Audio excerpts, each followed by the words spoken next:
Hello दोस्तों, आज मैं एक कौवे की ऐसी कहानी लेकर आई हूँ जिसे सुनकर आपके जीवन के सारे दुख समाप्त हो जाएंगे।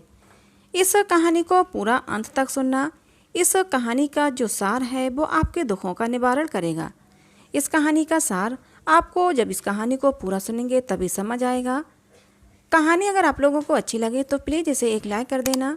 साथ ही हमारे चैनल को सब्सक्राइब जरूर कर लेना, जिससे कि ऐसी ही शिक्षाप्रद और मनोहर कहानियाँ आप लोगों को मिलती रहें। चलिए कहानी शुरू करते हैं। एक जंगल था। जंगल बहुत ही घना था। उस घने जंगल में कई तरह के पशु पक्षी रहा करते थे। उसी जंगल में एक पेड़ के ऊपर एक कौवा रहता था और कौवा दिन भर काँव काँव करता इधर उधर घूमता रहता था। उसी पेड़ के नीचे एक महात्मा जी रहते थे। महात्मा जी दिन रात अपनी तपस्या में लीन रहते थे। कौवे की काँव काँव से भी उनकी आंखें नहीं खुलती थीं। एक दिन महात्मा जी के चेहरे पर पानी की कुछ बूंदें गिरीं। महात्मा जी ने आंखें खोलीं, इधर उधर नजरें दौड़ाईं, कोई नहीं दिखा। फिर ऊपर की तरफ देखा तो वहाँ पर एक कौवा रो रहा था।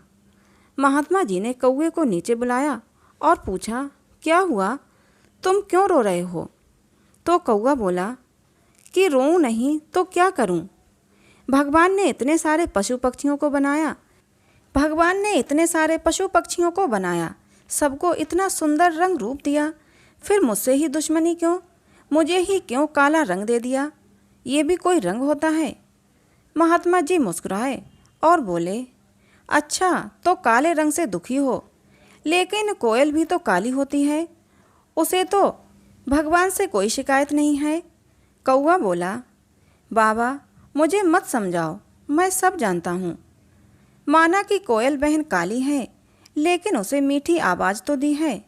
लोग कोयल बहन की आवाज़ सुनते हैं तो मन प्रसन्न हो जाता है और मेरी काँव काँव सुनते ही डंडा लेकर दौड़ाते हैं, कंकड़ पत्थर फेंक फेंक कर मारते हैं। मुझे सिर्फ जब इंसान श्राद्ध करते हैं तभी मुझे कुछ नहीं कहते, वो भी ये सोचकर कि श्राद्ध में कौवे के खाने से उनके पितरों को शांति मिलेगी, नहीं तो उस दिन भी डंडा फेंक कर मारते। मुझे तो आप ही बताएं, ऐसे में रोऊं नहीं तो क्या करूं? महात्मा जी मुस्कुराए और बोले, अच्छा तो तुम्हें लगता है भगवान ने तुम कौवों के साथ नाइंसाफ़ी की है?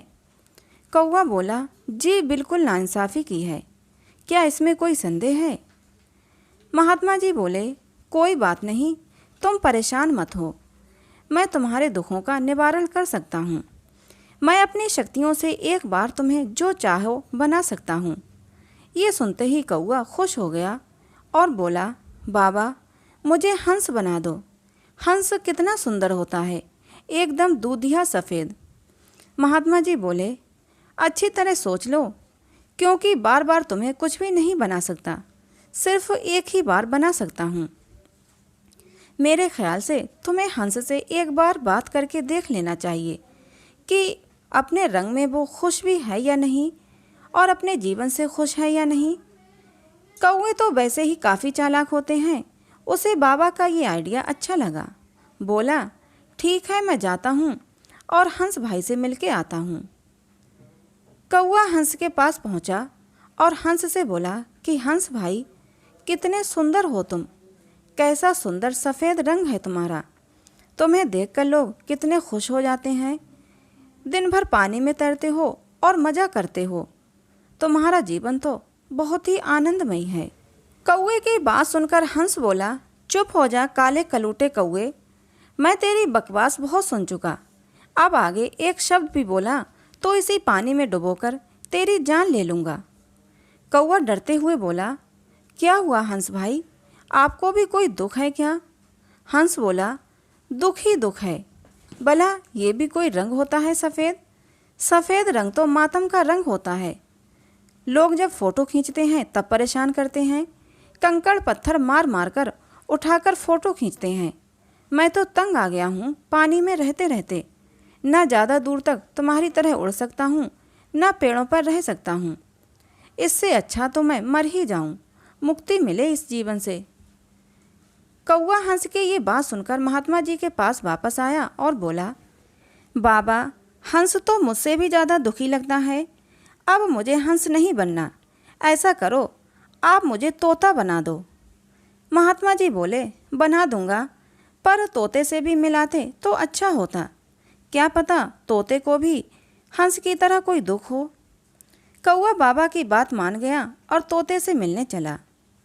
इसी जंगल में एक पेड़ पर तोते रहते थे। कौए ने 2-3 चक्कर उस पेड़ के लगाए, लेकिन उसे कोई तोता नहीं दिखा। तभी एक तोता बोला, कौन है भाई जो हम तोतों के आशियाने के चक्कर लगा रहा है?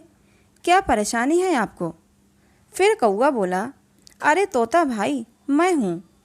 तोता बोला, क्या परेशानी है आपको? कौआ बोला, अरे तोता भाई, क्या बताऊँ आपको, मैं अपनी ज़िंदगी से बहुत ऊब गया हूँ। मैं काला कलूटा हूँ, कोई मुझे पसंद नहीं करता। और एक तुम लोग हो, क्या प्यारे प्यारे रंग हैं तुम्हारे, एकदम हरा, कितनी सुंदर चोंच है, एकदम लाल लाल। लोग तो तुम्हें घरों में भी रखते हैं और तुम्हें मिट्ठू मिट्ठू कहते हैं। तोता बोला, हो गया आपका, अब मेरी सुनो। तुम तो चालाक कौए हो, वो कहावत तो सुनी ही होगी कि दूर के ढोल सुहाने होते हैं। भला ये भी कोई रंग है, हरा रंग? तुम खुद ही बताओ कि तुमने 2-3 चक्कर लगाए, लेकिन क्या हम तुम्हें दिखे? रही बात पालने की, तो कभी सोचा है लोग हमें कहाँ रखते हैं? अरे पिंजरे में कैद करके रखते हैं और खाने को देते हैं हरी मिर्ची। मतलब कि हमारा घर भी हरा, हमारा रंग भी हरा और खाने को भी हरा। हम लोग तो पहले से ही इस रंग से परेशान थे, तूने इस बात को छेड़कर हमारे जख्मों को भी हरा कर दिया। अब इससे पहले हम सारे तोते मिलकर तेरा बुरा हाल करें, यहाँ से निकल जा। ये सुनकर कौआ वहाँ से भागता हुआ फिर महात्मा जी के पास आया और बोला, बाबा, तोतों से मिलकर आ रहा हूँ, उनकी ज़िंदगी तो हंसों से भी बदतर है, वो तो बस देखने के ही सुंदर लगते हैं। महात्मा जी बोले, अब बताओ तुम्हें और भी कुछ बनना है? क्योंकि मेरे ख्याल से ईश्वर ने हर जीव जंतु को ठीक ही बनाया है। तुम तो अनायास ही दूसरों का जीवन देख देख कर दुखी रहते हो। क्या अब भी तुम्हें कुछ और बनना है? कौआ कुछ देर सोच कर बोला, बाबा, एक बार कोशिश करके और देख लेता हूँ। महात्मा जी बोले, देखो तुम्हारे पास एक ही मौका है, उसके बाद मैं अपनी तपस्या में लीन हो जाऊंगा। कौआ बोला, ठीक है बाबा, आप मुझे मोर बना दें। मोर में तो कलर भी बहुत सारे होते हैं, इसलिए मोर ही बना दो बाबा। बाबा बोले, एक बार मोर से भी मिलाते तो अच्छा रहता। कौआ बोला, अरे नहीं बाबा, मोर को कोई दुख नहीं होगा, मोर तो राष्ट्रीय पक्षी भी है। बाबा बोले, राष्ट्रीय पक्षी हो या अंतर्राष्ट्रीय पक्षी, लेकिन मुझे लगता है तुझे एक बार मोर से मिलना चाहिए। कौआ बोला, ठीक है बाबा, आप कहते हैं तो जाता हूँ। कौआ मोर के पास गया और बोला, मोर दादा, आपके तो मज़े ही मज़े हैं, एक तो इतने सुंदर, ऊपर से राष्ट्रीय पक्षी भी हो। क्या मजाल किसी की कि आपको छू भी सके। इतने सारे कलर हैं आपके पास, कितने सुंदर रंग बिरंगे लगते हैं। ऊपर से जब पंख फैलाकर नाचते हो तो सावन की काली घटा बरसती है, लोग छुप छुप कर देखते हैं तुम्हें। और जिस जहरीले सांप से सभी लोग डरते हैं, आप उसे झट से खा जाते हो। क्या मस्त जीवन है आपका। मोर बोला, अच्छा, जीवन मेरा है और पता तुझे सब कुछ है कि मेरा जीवन कितना मस्त है। अब मेरा मुंह मत खुलवाओ, चले जाओ यहाँ से। कौआ बोला, क्या मोर दादा, अब आपको भी कोई तकलीफ़ है? क्या आप भी अपने जीवन से खुश नहीं हैं?